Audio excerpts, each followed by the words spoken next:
প্রিয় দর্শক, আসসালামু আলাইকুম। দর্শক, আপনাদের প্রীতি ও শুভেচ্ছা জানিয়ে শুরু করছি আমাদের আজকের প্রতিবেদন।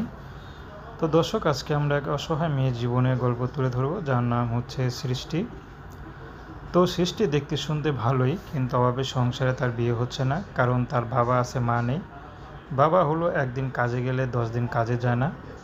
তো শেষমেশ সৃষ্টির একটা ভাইও আছে, তো ভাইকেও তো অন্যদের দেখতে হয়।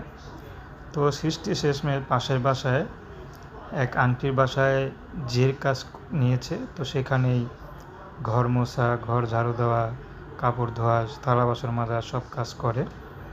তো কাজ করে যা পায় তা দিয়ে ছোটো ভাইকে নিয়ে চলে, আর ঘর ভাড়া দেয়।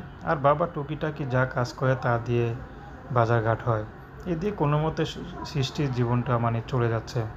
তো সৃষ্টির বিয়ের বয়স হয়েছে, কিন্তু তার বাবা কোনো বিয়ে দেওয়ার জন্য নাকচ, বিয়ে ঠিকমতো দিতে চায় না, বিয়ের কথাও বলে না।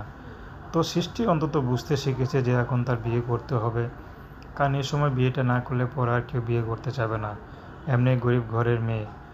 তো রূপ থাকতে থাকতেই বৃষ্টির বিয়ে শাদী করতে চায়। যদি তাকে কেউ পছন্দ করে বিয়ে করতে চায়, সে মানুষটি যেমনই হোক, সৃষ্টি তাকে বিয়ে করবে। সৃষ্টির কোনো পছন্দ নেই, পড়াশোনা যায় না। তো যদি কোনো রিক্সাওয়ালা সৃষ্টিকে বিয়ে করতে চায়, সৃষ্টি রাজি আছে।